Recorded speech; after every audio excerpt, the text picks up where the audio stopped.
बिस्मिल्लाहिर्रहमानिर्रहीम। अस्सलामु अलैकुम दोस्तों, उम्मीद आप सब खैराफियत से होंगे।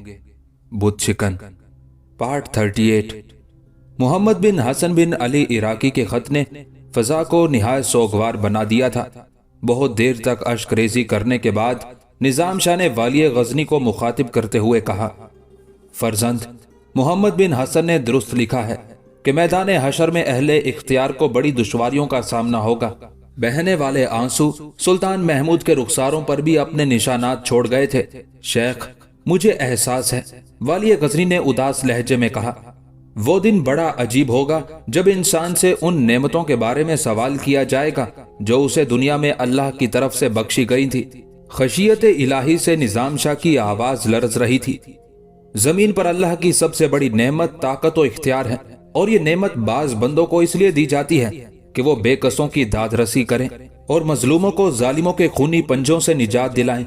बेहतरीन हुक्मरान वो है जो हाजतमंदों का दस्ते सवाल दराज होने से पहले उनकी जरूरतें पूरी कर दे, या फिर कम से कम उनकी फरियाद सुनकर बिला ताखिर अपने कसरे इक्तदार से बाहर निकल आए और किसी तकल्लुफ के बगैर रियाया के दर्द में शरीक हो जाए। और बदतरीन फरमा रवा वो है जो सितम रसीदा इंसानों की चीखें सुनकर अपने हरीमे कैफो निशात में सोता रहे। वाली गजनी निजाम शाह की बातें बहुत गौर से सुन रहा था और उसके चेहरे पर निदामत के गहरे साए लरज रहे थे। क्या तुझे खबर है महमूद कि तेरे पेशरो हुक्मरान कौन थे? निजाम शाह ने वाली गजनी को अजीब से लहजे में मुखातिब करते हुए कहा, तेरा उन फरमा रवाओं से कोई रिश्ता नहीं जो तमाम उम्र अल्लाह की जमीन पर फितना और शर के बीज बोते रहे और बदतरीन गुनाहों की फसल काटते रहे। वो आखिरी सांस तक अपने नफ्स की परस्तिश करते रहे। सागरे शराब में इंसानी हकूक के खून की आमेजिश की, फिर उन्होंने लज्जत कामो दहन के लिए बनिए नो आदम का गोश्त खाया और आखिर में खुद भी लुकमा अजल बनकर उस आग का ईंधन बन गए जो अजल से है और अब तक भड़कती रहेगी। यकयक निजाम शाह के जर्द चेहरे पर जलाले रूहानी नुमाया हो गया था। तू निजाम सियासत और हुकूमत में उस मर्दे जलील का ताबे है कि जिसने अमीरुल मोमिनीन बनने के बाद अपने घर का दरवाजा भी उखाड़ फेंका था और अवामुन नास से कह दिया था, क्या लोगो, मैंने अपने और तुम्हारे दरमियान कायम रहने वाली आखिरी रुकावट भी दूर कर दी है। अब तुम्हें रोकने वाला कोई नहीं। अगर तुम्हारी जरूरतें तुम्हें आधी रात के वक्त भी परेशान करती हैं तो बेदरेग मेरे घर तक चले आओ, और अगर मैं हालत ख्वाब में पाया जाऊं तो बेझिझक मुझे बिस्तरे इस्तराहत से खींचकर नीचे खड़ा कर दो। निजाम शाह ने हजरत उमर फारूक रज़ियल्लाहु ताला अन्हो की एक तकरीर का हवाला देते हुए कहा, और ऐ मेरे बेटे, तू उसी खलीफा राशिद का वारिस है जिसने 12 खिलाफत उठाने के बाद अहले इस्लाम को मुखातिब करते हुए कहा था, क्या लोगो, अगर फुरात के किनारे कोई कुत्ता भी भूखा मर जाए तो उमर उसका जवाबदेह है। ये कहकर निजाम शाह चंद लम्हों के लिए खामोश हो गए और बहुत गौर से वाली गजनी की तरफ देखने लगे। फर्जंद, क्या तूने गजनी की गलियों में फिरने वाले इस नाकारा बूढ़े की बातों का मफहूम समझ लिया? निजाम शाह के उस तर्ज तखातुब पर सुल्तान महमूद परेशान नजर आने लगा। वो एक मर्द कलंदर की गुफ्तगू के असरार और रमूज से वाकिफ था, मगर जवाब देने का हौसला नहीं रखता था। वाली गजनी को खामोश पाकर निजाम शाह दोबारा गोया हुए, मैं तेरे अहदे सल्तनत का एक जलीलुल कदर सहाबी के दौरे हुकूमत से मवाजना नहीं कर रहा हूं कि आसमान को जमीन से कभी कोई निस्बत हो ही नहीं सकती। निजाम शाह ने एक एक लफ्ज पर जोर देते हुए कहा, मगर फिर भी उस ताल्लुक को नजरअंदाज नहीं किया जा सकता कि आसमान जमीन पर हमेशा साया फिगन रहता है। उस रिश्ते से तुझ पर लाजिम है कि तू इस सदाए सरमदी को गौर से सुन और खुली आंखों से उस मंजर को देख कि उनके 10 साला दौरे हुकूमत में तो फुरात के किनारे कोई एक कुत्ता भी भूख से नहीं मरा, लेकिन तेरे अहदे इख्तियार में गुजरात के साहिल पर अल्लाह के सैकड़ों नाम लेवाओं की बेगौरो कफन लाशें पड़ी हैं। निजाम शाह के लहजे की हरारत से वाली गजनी के पैराहने सुल्तानी में आग सी लग गई थी, और फिर उसी आग की सोजिश से बेकरार होकर महमूद चीख उठा, शेख, गुजरात का इलाका मेरे हल्का इख्तियार में नहीं है। वाली गजनी ने उज़र पेश करते हुए कहा, मगर तू साहिब इख्तियार तो है। निजाम शाह के जलाले रूहानी में कुछ और इजाफा हो गया था। मोहम्मद बिन कासिम भी कह सकता था कि सिंध का इलाका उसके हल्का इख्तियार में नहीं, लेकिन वो साहिब दर्द एक मजलूम औरत की फरियाद सुनकर कितनी शदीद दुश्वारियों के बाद वहां पहुंचा, फिर अपनी अदालत रास्ता की और फिर सितमगरों से उनके एक एक जुल्म का हिसाब तलब किया। یہاں تک کہ اہل کفر بھی اس کے انصاف سے مطمئن ہوئے۔ نو عمر سپہ سالار بھی 1000 عذر پیش کر سکتا تھا، لیکن اسے معذرت تراشنے کی عادت نہیں تھی۔ وہ جان نثاروں کی سپاہ کا امیر تھا اور قافلہ درد کا سرفروش سالار تھا، اس لیے جان سے گزر جانے کا عہد کر کے اپنے گھر سے نکل کھڑا ہوا۔ اس نے بے اختیاری کی شکایت نہیں کی، بلکہ تائید غیبی کے بھروسے آگ اور خون کے دریا میں کود پڑا۔ پھر موت کے طوفان نے سر جھکا کر اسے آگے جانے کا راستہ دے دیا اور فتح و نصرت کے بے کنار ساحل اس کے قدموں کے نیچے سمٹ گئے۔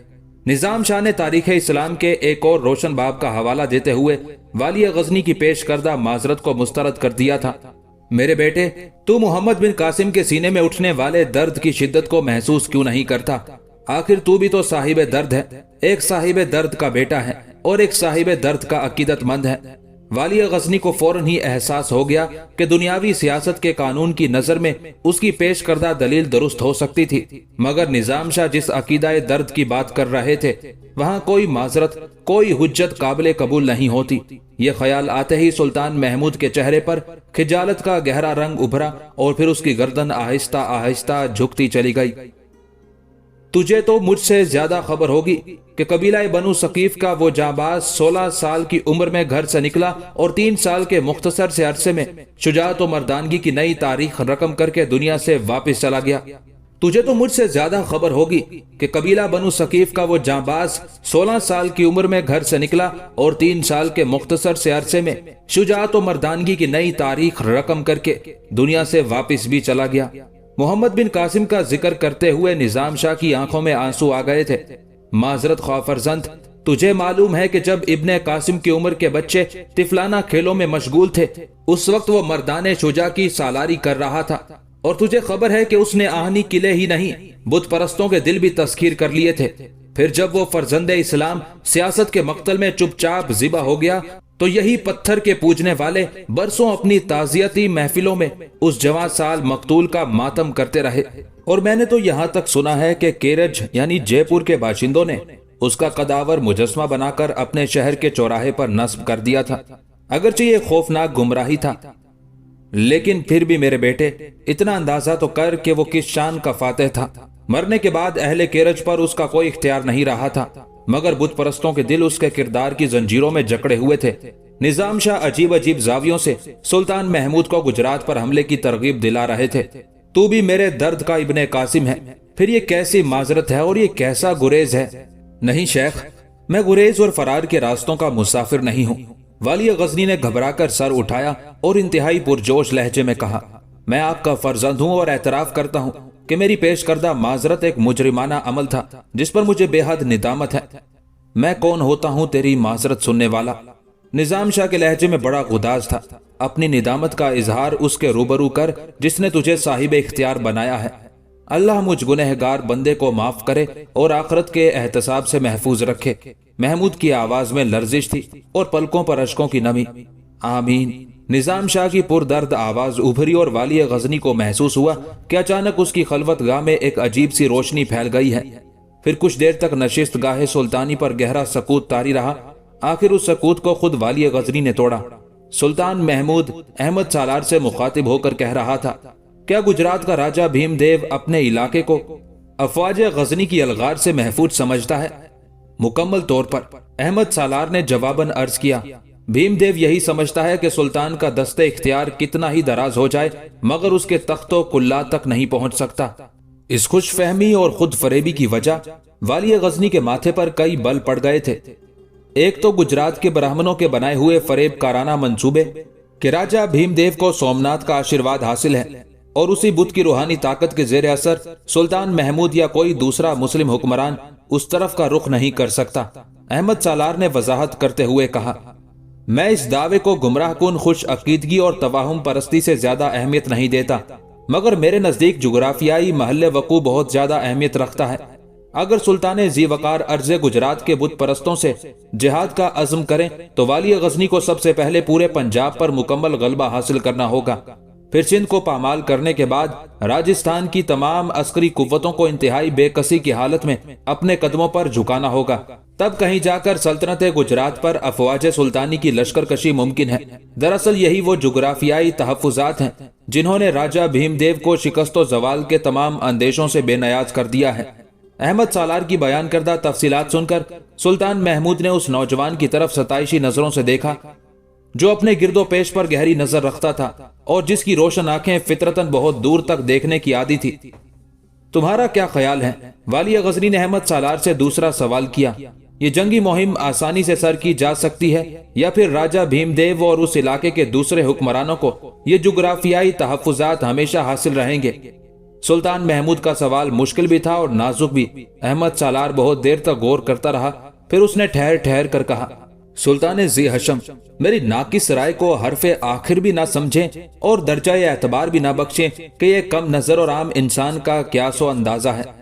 तुम बेखौफो खतर कहो अहमद सालार। वाली गजनी समझ गया था कि नौजवान एक मुश्किल तरीन जंगी महाज पर राय जनी करते हुए हिचकिचा रहा है। सुल्तान मुअज्जम, मेरे नजदीक ये कारे दराज भी है और कारे दुश्वार भी। अहमद सालार ने पुर एतमाद लहजे में कहा, जब तक पंजाब, सिंध और राजस्थान का एक एक हाकिम वाली गजनी के सामने सरनिगू नहीं हो जाएगा, उस वक्त तक गुजरात पर लश्करकशी नतीजा खेज साबित नहीं होगी। वाकईतन ये कार्य दुश्वार था, मगर निजाम शाह की मुसलसल हौसला अफजाई ने सुल्तान गजनी को बहुत ज्यादा पुरउम्मीद बना दिया था। फिर उसने निजाम शाह को मुखातिब करते हुए कहा, शेख, आप मुस्तजाबुद दावात हैं। मुझे यकीन कामिल है कि आपकी ये दुआ बारगाहे जुल जलाल से रद्द नहीं की जाएगी। फर्जंद, मैं क्या और मेरी दुआएं क्या। महमूद का हुस्न जन देखकर निजाम शाह परेशान से नजर आने लगे। मगर तू किस दुआ के बारे में कह रहा है? बस एक ही दुआ कि जब तक सोमनाथ रेजा रेजा होकर ना बिखर जाए और जफाकारों की बस्ती में मुसलमानों का खून हराम ना करार पा जाए, उस वक्त तक मुझ पर मौत वारिद ना हो। वाली गजनी बहुत जज्बाती नजर आ रहा था। निजाम शाह कुछ देर तक सर झुकाए बैठे रहे, फिर शदीद इस्तरारी हालत में अपने दोनों हाथ दुआ के लिए उठा दिए। ऐ मालिक बहरोबर, तू खूब जानता है मैं कौन हूं और बंदगी के किस मकाम पर खड़ा हूं, मगर अहले दुनिया यही समझते हैं कि तू मेरा है और अपने इस आजिज़ो गुनाहगार नाम लेवा की दुआएं सुनता है। बस अपने इन बंदों के हुस्न जन की आबरू रखना और अपने इस गदाए बेसरो सामा निजाम शाह की दोनों जहां में पर्दादारी करना कि तू गफूरुर रहीम भी है और सत्तारुल अय्यूब भी। सुल्तान महमूद सोमनाथ पर फौजकशी का एक जामे और तवील मंसूबा बना रहा था कि इसी दौरान उसे खबर मिली कि भाटिया का नामजद हाकिम बादशाह यानी सुखपाल मुर्तद होकर अपने मामा राजा अनंत से जा मिला है और उसने खुलेआम मुल्तान के करमिती हाकिम दाऊद बिन नसर की हिमायत शुरू कर दी है। सुखपाल पिशावर की जंग में असीर होकर गजनी पहुंचा था और फिर उसने मुसलमानों के अखलाक आलिया और रवादारी से मुतासिर होकर मजहब इस्लाम कबूल कर लिया था। फिर जब सुल्तान महमूद ने राजा बजराव को शिकस्त दी थी तो इलाकाई सियासत के तकाजों के मुताबिक वाली गजनी ने सुखपाल को भाटिया का हाकिम नामजद करते हुए कहा था, बादशाह, तुझे यह एजाज इसलिए दिया जा रहा है कि तू माजी में हुक्मरान खानदान का एक मुअज़्ज़ज़ फर्द रह चुका है। तेरे दायरा इस्लाम में दाखिल होने के बाद हम अहले ईमान का फर्ज है कि तेरी दिलजोई करें। शिद्दत जज्बात से सरशार होकर बादशाह यानी सुखपाल घुटनों के बल झुक गया था और उसने वाली गजनी से अपनी अकीदत का इजहार करने के लिए महमूद के हाथों को बोसा देते हुए कहा था, मैं आखिरी सांस तक अपने सुल्तान की इस करम नवाजी का शुक्रगुजार रहूंगा। बस बादशाह बस। सुल्तान ने अपने हाथों को खींचते हुए कहा था, यह जाहिरदारी की रस्में छोड़ दे कि हमें इनसे कोई खुशी नहीं होती। फिर सुल्तान अपने इस खिदमतगार से क्या चाहते हैं? जलाल सुल्तानी के असर से बादशाह की आवाज लरज रही थी, तो मिल्लत इस्लामिया का वफादार रहना और अपने सुल्तान के एतबार का खून ना करना। वाली गजनी ने चंद लफ्जों में बादशाह यानी सुखपाल को नसीहत करते हुए कहा था, अगर तूने इस्लाम की कबा पहनकर हिर्स व हवस की तिजारत को रवा रखा और अहद करके तोड़ दिया तो फिर याद रखना कि तेरा सुल्तान कातिलाने वफा के हक में बहुत सख्त है। जवाब में बादशाह ने वाली गजनी को यकीन दिलाते हुए कहा था, अगर ये गुलाम राह वफा से हट गया तो आका को एहतसाब की जरूरत पेश नहीं आएगी। गुलाम खुद ही अपना सर काट कर मसनद इंसाफ पर सजा देगा। सुल्तान बादशाह के तर्ज गुफ्तार से बहुत मुतासिर हुआ था। फिर जब अचानक अहलक खान ने बल्ख व खुरासान पर हमला कर दिया तो महमूद ने मुल्तान से रवानगी के वक्त एक बार फिर बादशाह को उसके अहद पर कायम रहने की तलकीन की थी और जवाब में बादशाह ने जान निसारी के बड़े बुलंद बांग दावे किए थे और वाली गजनी मुतमईन होकर अपने खुसर अहलक खान की सरकूबी के लिए बल्ख पहुंच गया था। और आज जब सुल्तान ने बादशाह के मुर्तद होने की खबर सुनी तो वो कुछ देर के लिए सन्नाटे में आ गया। फिर महमूद की आवाज से पूरा दरबार दहल उठा। काफिला वफा पर ऐसा शब खून और एतबार का ऐसा लर्जा खेज कत्ल, नमक हराम बादशाह, ये तूने क्या किया?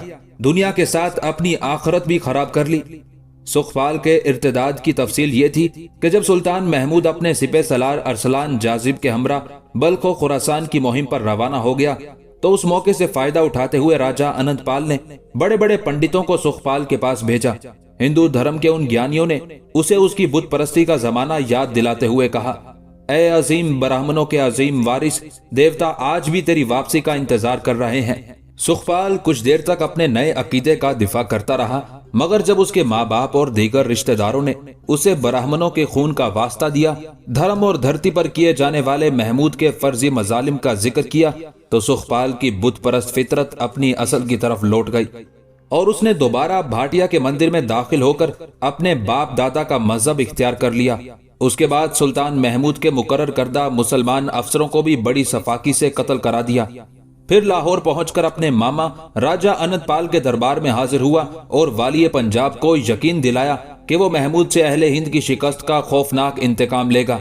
अनंतपाल अपनी उस कामयाबी पर बज़ाहिर बहुत खुश था, लेकिन फिर भी वो सुल्तान महमूद का मिजाज आशना था, इसलिए बखूबी जानता था कि वाली गजनी उसकी फरेबकारियों को भी माफ नहीं करेगा और जब भी उसे दूसरी जंगी मुहिम्मात से फरागत मिलेगी, वो किसी ताखीर के बगैर पंजाब पर हमलावर होगा।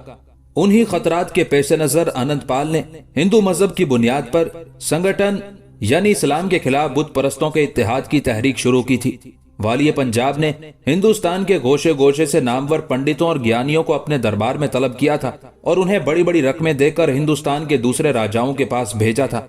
ये तमाम पंडित और पुजारी कभी गिरियाओजारी के अंदाज में मुसलमानों के हाथों देवी देवताओं के नामूस लुट जाने का मरसिया पढ़ते थे और कभी धरती माता के सुहाग उजड़ जाने पर नोहा ख्वानी करते थे। पंडितों की उन्हीं असर अंगेज तकरीरों ने सुखपाल को भी मुर्तद हो जाने पर मजबूर कर दिया था और उसी किस्म के जज्बाती भाषण सुनकर हिंदुस्तान के तमाम राजाओं ने वक्ती तौर पर आपस के इख्तलाफात को फरामोश कर दिया था और अपनी तमाम तर ताकत के साथ सुल्तान गजनी के मुकाबिल मुत्तहिद होकर सफारा हो रहे थे। कोहबालनाथ पर वाक़े मंदना शहर के हाकिम राजा इंदर भीम ने सबसे पहले अपने जांबाज सिपाहियों का एक दस्ता लाहौर रवाना किया। राजा भीम अनंतपाल का खिराज गुजार था।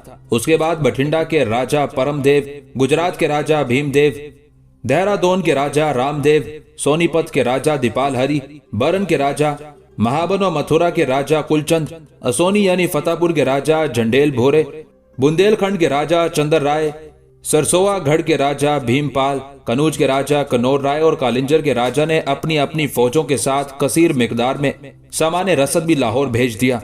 इसके अलावा उज्जैन, ग्वालियर, अजमेर, दहली, थानीसर, नगरकोट और कश्मीर के राजाओं ने भी अनंतपाल की भरपूर मदद की। मुंतखब सिपाहियों के लश्कर भी दिए और सामान जंग की खरीदारी के लिए कसीर मिकदार में सोना चांदी भी। अलगरज पूरा हिंदुस्तान अपने तमाम तर वसाइल के साथ सुल्तान महमूद के खिलाफ आमादा जंग हो गया था और उस वसीओ अरीज मुल्क की एक एक गली उन पुरशोर नारों से गूंज रही थी। ऐ भारत वर्ष के गैरतमंद बासियों, ख्वाबे गफलत से बेदार हो जाओ और अपने घरों से निकलकर देखो कि तुम्हारा सबसे बड़ा दुश्मन कहां तक आ पहुंचा है। उसके घोड़ों के सुम तुम्हारे इबादत खानों को पामाल करने के लिए बेचैन है और उसके खूनी नेज़े तुम्हारे देवताओं के सरों की तरफ लपक रहे हैं और तुम्हारी धरती माता की मांग उजड़ जाने वाली है और तुम्हारी नारियों को नर्तकी बनाकर दरबार गजनी में नचाने की तैयारियां की जा रही हैं और तुम्हारे मर्द तहे तैग किए जाने वाले हैं और तुम्हारे बूढ़ों को भिखारी बनाया जाने वाला है और तुम्हारे आजाद बच्चों को गुलामी की जंजीरें पहनाई जाने वाली हैं। इससे पहले कि वो लुटेरा तुम्हारे सरसब्जो शादाब मुल्क को शमशान बना डाले और तुम्हारे खूबसूरत मकानों को अनाथ आश्रमों में तब्दील कर दे, तुम खुद ही आगे बढ़कर उसका सर काट दो और फिर उस कटे हुए सर को दुर्गा की भेंट चढ़ा दो। क्या अब यही तुम्हारा धर्म है? बड़ी जहरीली और नफरत अंगेज तकरीरें थी। पंडितों के आतिशी लहजे ने पूरे हिंदुस्तान में आग लगा दी। यहाँ तक कि लंबे घूंघटों में सिमटी रहने वाली औरतें भी घरों से बाहर निकल आईं और अपने शोहरों, बेटों और भाइयों को महमूद के खिलाफ जंग की तरगीब दिलाने लगी। कदीम सुरमाओं की तरह रणभूमि की तरफ जाओ और उस लुटेरे का सर काट दो या अपने प्राण त्याग दो कि अब तुम्हारी मुक्ति का यही एक रास्ता बाकी रह गया है।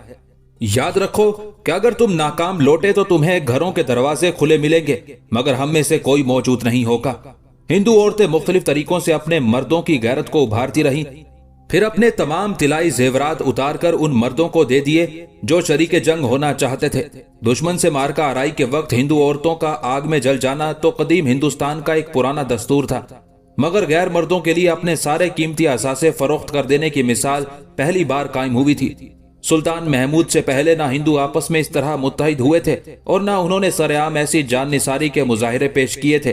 اپنے جذبوں کے اظہار میں غریب ہندو عورتیں بھی مالدار خواتین کے دوش بدوش چل رہی تھی۔ افلاس و ناداری کے باوجود ان کا ایک ہی نعرہ تھا کہ ہم کھیتوں میں کھلیانوں میں مزدوری کریں گے، سود کاٹیں گے، فاقے کریں گے، مگر اپنے دیوتاؤں کے دشمن سے جنگ جاری رکھیں گے۔ مختصر یہ کہ ہندوستان کی پوری تاریخ میں جنگ کی اس قدر جذباتی فضا اس سے پہلے کبھی پیدا نہیں ہوئی تھی۔ جنگ کی یہ خفیہ تیاریاں تقریباً 1 سال سے جاری تھی، مگر سلطان محمود کو راجہ اننت پال کے اس خوفناک منصوبے کی خبر اس وقت ملی جب بھاٹیا کا حاکم سکھپال مرتد ہو کر اپنے ماما سے جا ملا۔ سکھپال کا یہ اقدام والی غزنی کے لیے انتہائی اشتعال انگیزی کا سبب تھا، اس لیے سلطان محمود فوری طور پر بھاٹیا جانا چاہتا تھا تاکہ وہ اس فتنے کو ابتدائی میں کچل ڈالے، مگر جب سیاسی مشیروں اور مخبروں نے بگڑی ہوئی صورتحال کے پیش نظر ممکنہ خطرات و خدشات کا اظہار کیا تو محمود نے اپنا ارادہ ملتوی کر دیا اور خاموشی سے مناسب وقت کا انتظار کرنے لگا۔ اس کے ساتھ ہی غزنی کے جاسوسوں کو حکم دیا گیا کہ وہ اپنی سرگرمیاں تیز کر دیں اور اننت پال کی ایک ایک حرکت پر نظر رکھنے کی کوشش کریں۔ پھر ایک دن اچانک غزنی کے جاسوسوں نے سلطان کو خبر دی کہ راجہ اننت پال ایک لشکر کثیر لے کر پشاور کی طرف بڑھ رہا ہے۔ اس بدبخت و نامراد اننت پال کو میدان جنگ کی طرف آنے دو۔ والی غزنی نے بے نیازانہ لہجے میں کہا، ہمارے دفتر میں اس کی بد عہدیوں کے بہت سے حسابات جمع ہو گئے ہیں، اس بار ہم اس کے ذمہ کوئی قرض باقی رہنے نہیں دیں گے۔ سلطان محمود نے اپنے جاسوسوں کی اطلاعات کو کوئی خاص اہمیت نہیں دی تھی۔ سلطان علی قدر کو راجہ اننت پال کی جنگی تیاریوں کا اندازہ نہیں ہے۔ غزنی کے جاسوسوں نے جھکے ہوئے سروں کے ساتھ کہا، امیر سبکتگین مرحوم کے زمانے میں بھی ہندوستان کے تمام راجہ مل کر غزنی کے خلاف قسمت آزمائی کر چکے ہیں۔ سلطان محمود کی بے نیازی کا وہی عالم تھا۔ سابقہ اور موجودہ صورتحال میں بڑا فرق ہے سلطان ذی ہشم۔ جاسوسوں نے حالات کی سنگینی کو ظاہر کرنے کے لیے پرجوش لہجے میں کہا، اب کی بار مسلمانوں سے مقابلہ کرنے کے لیے ہندوؤں نے بڑی خوفناک تیاریاں کی ہیں اور بڑی عجیب قسمیں کھائی ہیں۔ ہم امور مملکت میں دخل انداز ہونے کی گستاخی کا تصور بھی نہیں کر سکتے، مگر نمک خواران سلطنت کی حیثیت سے یہ التجا ضرور کر سکتے ہیں کہ سلطان ذیشان اس مارکے کو سہل نہ سمجھیں۔ ہمیں اس کا خوف نہیں کہ اظہار حقیقت کے بعد ہماری زبانیں کاٹ دی جائیں گی، مگر یہ سچ ہے کہ سلطان معظم آج تک اتنے مشکل محاذ سے نہیں گزرے ہوں گے۔ خدارا اپنے جان نثاروں کی بات پر اعتبار کیجئے کہ شکست خوردہ اننت پال ملک و مذہب کی آبرو کے واسطے دے کر پورے ہندوستان کو آپ کے مقابل لے آیا ہے۔ سلطان کو جاسوسوں کی گفتگو پر چونک جانا پڑا کہ انہوں نے آج تک والی غزنی سے اس لہجے میں بات نہیں کی تھی۔ مجھے نہ تمہارے جذبوں پر شک ہے اور نہ میں تمہاری آنکھوں اور دماغوں پر شبہ کرتا ہوں، تم میرا حرف اعتبار ہو، اس لیے تمہاری زبانوں نے جو کچھ کہا سچ کہا۔ واقعتاً میں خود ہی راجہ اننت پال کی ریشہ دوانیوں سے بے خبر تھا۔ اس کے بعد سلطان محمود نے بہت کم وقت میں اپنی فوجی تیاریاں مکمل کی اور نظام شاہ کی دعاؤں کے سائے میں پشاور کی طرف بڑھا۔ اگر سلطان پشاور کی طرف پیش قدمی میں مزید تاخیر کر دیتا تو یقیناً لمگان کا مفتوحہ علاقہ اس کے ہاتھوں سے نکل جاتا۔ پھر جب والی غزنی پشاور پہنچا تو اس نے خود اپنی آنکھوں سے جاسوسوں کی فراہم کردہ اطلاعات کا مشاہدہ کیا۔ ہر طرف اننت پال کے سپاہیوں کے سر ہی سر تھے اور ہر سمت سبک رفتار گھوڑے ہی گھوڑے تھے۔ کوہ پیکر ہاتھیوں کی بھی طویل قطاریں تھیں۔ محمود نے اپنے سپہ سالاروں میں عبداللہ تائی اور ارسلان جاذب کے سامنے کسی جھجک کے بغیر اعتراف کر لیا کہ آج تک کوئی غنیم اتنے مادی وسائل کے ساتھ اس کے مقابل نہیں آیا تھا۔ پھر محمود نے اپنے لشکر پر ایک نگاہ کی۔ راجہ اننت پال کے سامنے غزنی کی افرادی قوت کی کوئی حیثیت ہی نہیں تھی۔ کہاں لاکھوں سپاہیوں کا موجے مارتا ہوا سمندر اور کہاں بمشکل 15-20 ہزار جاں بازوں کا خاموشی سے بہنے والا ایک مختصر سا دریا۔ سلطان محمود نے اپنے لشکر کو پڑاؤ کا حکم دیا اور خود محاذ جنگ کے تمام زاویوں کا جائزہ لینے لگا۔ عبداللہ تائی، ارسلان جاذب، سردار امین الدین یعنی بلرام سنگھ اور دوسرے سالاران لشکر سے طویل مشوروں کے بعد والی غزنی نے طے کیا کہ اس کی فوجیں حملہ آور ہونے میں سبقت نہیں کریں گی اور راجہ انت پال کے اقدامات کی روشنی میں جنگی حکمت عملی ترتیب دی جائے گی۔ اس کے ساتھ ہی سلطان نے اپنے سپاہیوں کو حکم دیا کہ وہ لشکری خیموں کے گرد گہری اور چوڑی خندقیں کھودنا شروع کر دیں تاکہ دشمن آسانی سے ان پر حملہ آور نہ ہو سکے۔